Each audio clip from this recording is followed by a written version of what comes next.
오늘도 값없이 베풀어 주신 하나님의 끝없는 은혜를 누리며 승리하는 꿈밀의 모든 분들이 되기를 소망합니다. 예루살렘이 함락되고 성전이 무너져 버렸어요. 시인은 약속의 땅에서 쫓겨나 바벨론으로 끌려와고 있는 상황입니다.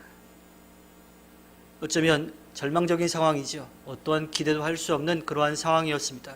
그런데 시인은 그 가운데 절망하고 주저앉아 포기하는 것이 아니라 성경에 기록된 하나님의 놀라운 역사를 떠올리며 또 하나님께서 그 놀라운 역사를 이루실 것을 기대하고 있습니다. 성경에 나오는 이 탄인이라고 하는 이 존재는 바다 괴물의 이름으로 개역 개정에서는 용으로 그렇게 번역을 하고 있죠. 물에 잠기는 이야기 가운데 출애굽 사건을 기억해 보면 이집트, 이스라엘 민족을 괴롭혔던 주변 나라들, 힘이 있는 나라들을 뜻하는 것을 알 수가 있고요. 리워 야단은 7개의 머리를 가지고 몸을 돌돌 말고 있는 바다 괴물인데 바다 자체를 뜻하기도 합니다. 즉 시인은 하나님의 홍해를 가르시고 요단강을 마르게 하신 그 사건 그 자체에 대한 고백이기도 하지만 그 바다 가운데 있던 우상들, 또 그들이 살아오는 그 과정 가운데 아무것도 할 수 없었던 우상들, 그 모든 것들을 다 대표한다고 할 수가 있죠. 즉, 이 탄인과 이 리워 야단을 하나님께서 벌하신 그 상황 가운데 하나님께서 주변 나라들, 힘을 가진 강대국들 뿐만 아니라 이스라엘 민족이 믿지 않았던, 따르지 않아야 했던 그런 그 우상들도 다 파괴하신 그 사건을 우리가 볼 수가 있습니다. 시인은 계속해서 그렇게 하나님의 놀라운 역사가 일어난 것과 더불어서 하나님이 만드신 이 아름다운 세계에 대한 이야기도 하고 있습니다. 하나님은 이 세상을 만드시고 만들어 놓으신 세상을 보시면서 보기에 참 좋았더라고 말씀하셨습니다. 이 세상이 얼마나 조화롭고 또 잘 어우러져 있는지, 아름답게 이루어져 있는지 우리는 분명히 알 수가 있어요. 하나님도 그 모습을 보시면서 아주 흡족해 하셨죠. 그리고 가장 좋았던 이유는 하나님의 형상을 따라 만들어 놓으신 우리가 살아가기에 참 좋다. 그러한 뜻으로 하나님께서 말씀하신 것을 우리가 알 수가 있습니다. 우리가 과학 시간에 배웠듯이 지구는 약 23.5도 정도 기울어져 있다라 그래요. 근데 그렇게 기울어져 있기 때문에 이 지구가 멸망하지 않고 존재하고 있다고 하죠. 계절도 바뀌기도 하고 날씨가 바뀌고 가기도 합니다. 만약에 이 기울기가 조금이라도 바뀌었더라면 지구 안에 있는 생물들은 살아갈 수 없다라고 이야기합니다.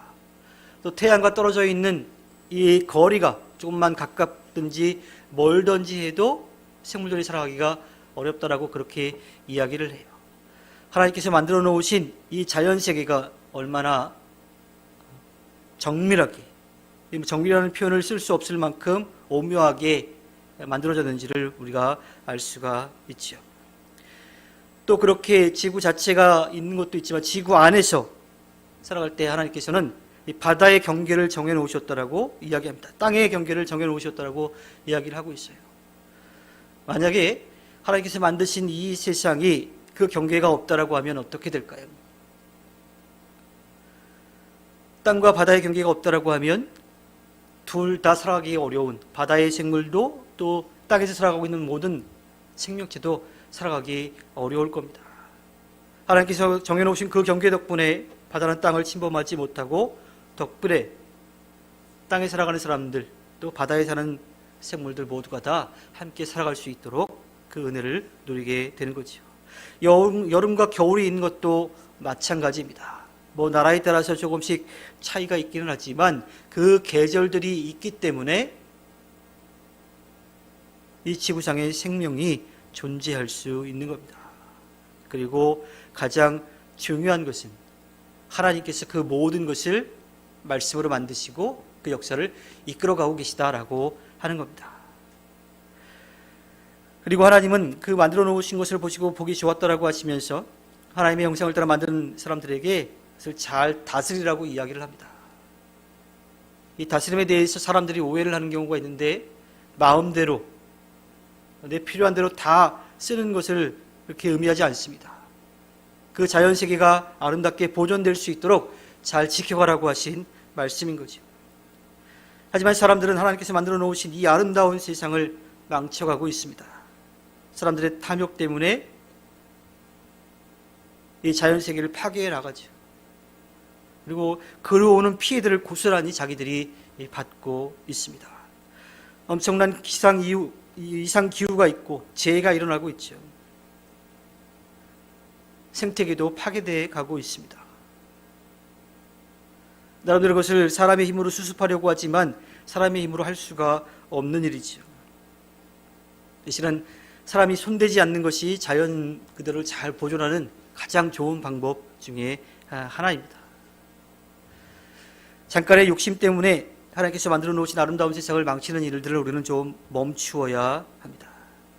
눈앞의 이익 때문에 세상을 파괴하는 죄를 더 이상 저질러서는 안 되지요. 또 지금이라도 돌아서서 하나님께서 우리들에게 주신 그 자연세계를 잘 지켜가기 위해서 노력을 해야 합니다. 하나님의 작품인 이 세상을 잘 보존하고 또 지켜가는 일을 절대로 포기해서는 안 됩니다. 하나님이 창조하신 세계를 잘 보존하는 것은 우리가 살 수 있는 유일한 길이고요. 또 하나님의 놀라우신 창조 그 섭리를 지켜가는 일입니다. 그 창조 질서에 함께하는 일인 거죠. 시인은 어렵고 힘든 상황 가운데에서도 하나님께서 이 세상을 만드시고 역사를 이끌어 가셨던 것을 고백하고 있습니다. 그들을 지키시고 돌보셨다는 것을 기억하고 있습니다. 우리의 삶도 마찬가지입니다. 하나님의 은혜가 아니면 지금까지 살아올 수 없었더라고 하는 것을 겸손하게 고백하고 우리의 삶의 상황과 형편이 어떠하든지 하나님께서 지키실 것을 기대하며 소망하며 나아가야 하고요. 또 우리가 살아갈 수 있도록 허락해 주신 이 자연세계를 아름답게 지켜가기 위해서 노력해야 합니다. 하나님께서 허락해 주신 오늘 하루를 살아갈 때 우리가 살아갈 수 있도록 만들어 주신 모든 환경을 지키고 또 그 안에서 기쁨을 누리며 승리하는 꿈미래의 모든 분들이 되기를 주님의 이름으로 부탁드립니다. 기도하겠습니다.